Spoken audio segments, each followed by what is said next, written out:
Deputy MacDonald. Can I too wish everybody who works in the houses of the Oireachtas, ourselves gathered here, people watching at home, and all of our families a very happy Christmas. Nulaconnig Díobse Galéir. Tánaiste, on the 26th of September of this year, Roisin Shortall resigned her junior ministry in health. On the 25th of October, almost a month later, I raised with you concerns in relation to Dr. James Riley's meeting with NAMA, a meeting that had happened on April 20th last, in relation to the primary care centre in Balbriggan.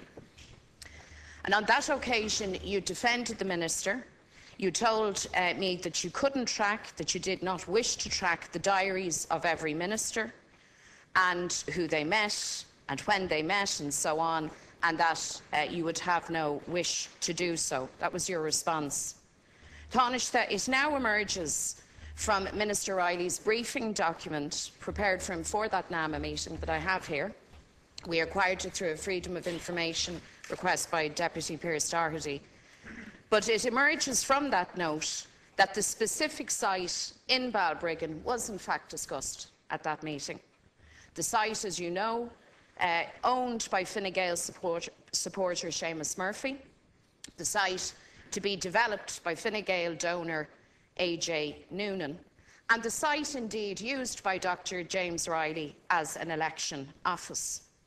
Now, the Minister was very well aware that his Fine Gael colleagues were concerned to develop this site as a primary health care centre, and there had been contact between the developer and the HSE to say that this prospect was in jeopardy, that he was making, in the words of the email, one last throw of the dice. That was on the 17th of April. And then on the 20th of April, Dr. Riley meets with NAMA and the site is discussed. And whilst the specific address is not given, it's very clear where the site is. A developer has identified a site in the town centre which is currently being used as a surface car park. So then, lo and behold, on the night before the priority list of primary care centres is to be announced, this Balbriggan location finds its way onto the list. And this, of course, confers considerable financial advantage on both the owner and the developer. Now, Tánaiste, the document that we have acquired openly contradicts Dr. Riley's claim that he had no hand, act or part in the selection of the Balbriggan site. So I want to ask you now, Tánaiste, some months on, do you believe Minister Riley's claim of innocence in all of this escapade? And do you still believe that Minister Riley is suitable to continue in office as Minister for Health? Do you still have confidence in him? Do you still give the balance of credibility to Dr. James Riley over and above that of Roisin Shortall, even though so much now has come into the public domain?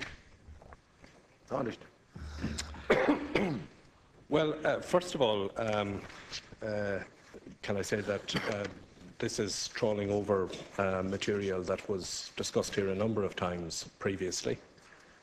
I told the House previously that I discussed this issue with Minister Riley, with the Secretary-General of his department and with the Chief Executive Officer of the HSE, and that they have assured me that there was no political involvement of any kind in relation to any individual site.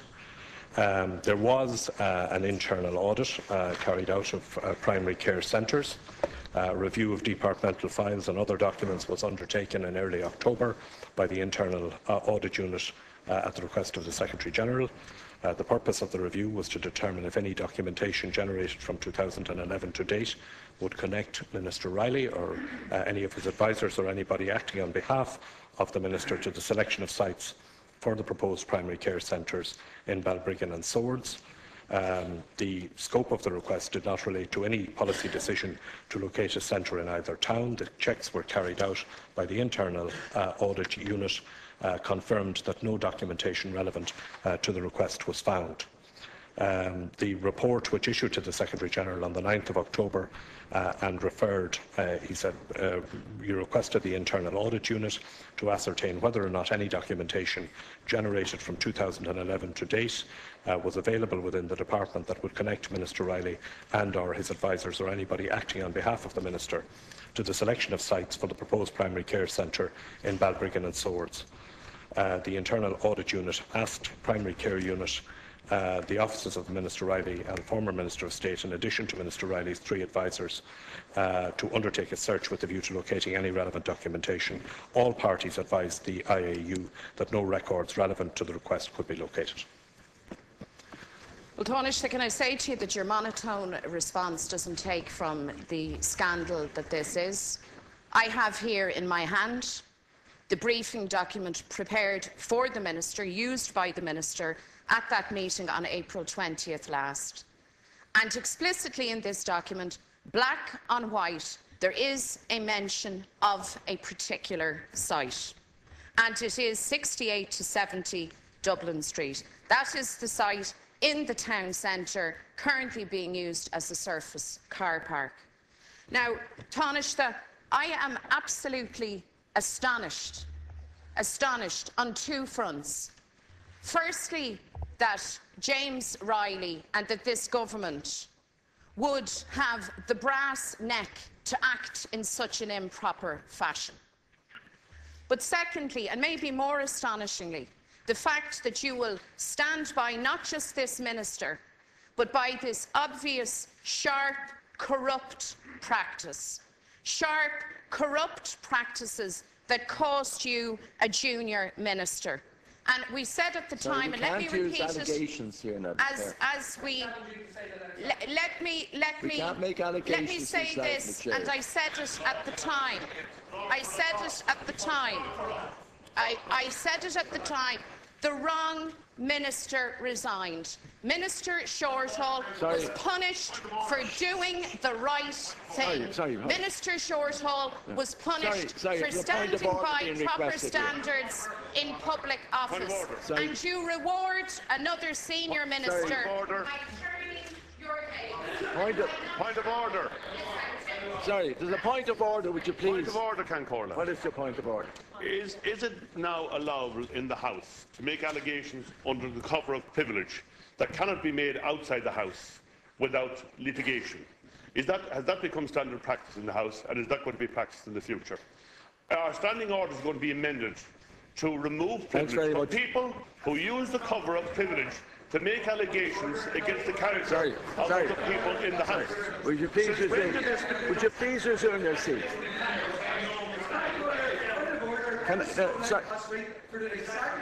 Sorry. Can I just say the chair has ruled? The chair has ruled on many occasions that allegations of a serious nature against an office holder can only be made by way of substantive motion in the House, and not by innuendo or otherwise across the floor of the House. So that is quite clear, and I've made that point quite clear.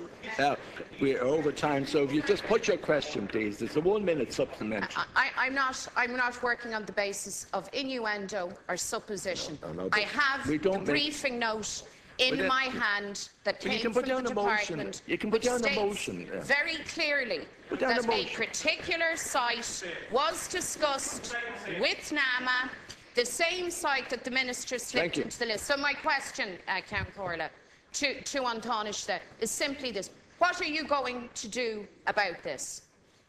What are you going to do about this whole scenario that you have deliberately turned your face from? Thank you. Thank you, Count Corla.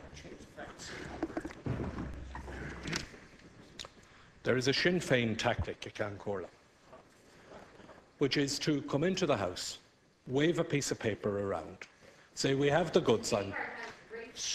Please no. Please don't listen to the answer.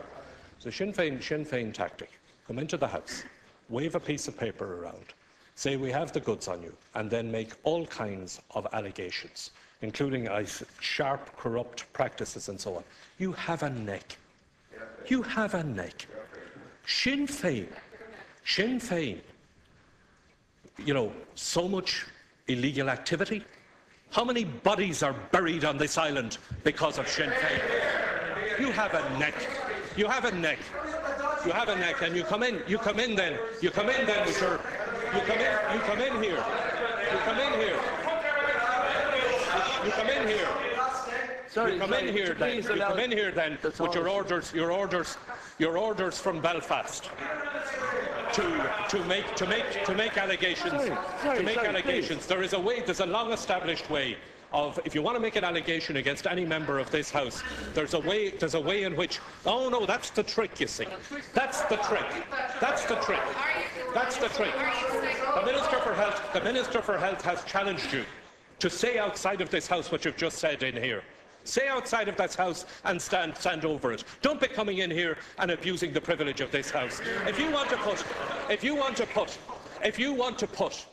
to put any question that in relation to any meeting that the Minister for Health had to the Minister for Health, I'm sure he will answer it. But this is a clever little trick, you see, that you come in here, wave an allegation about the Minister for Health, and then say to me, well, you answer it, and if you don't answer it, ask your question, make your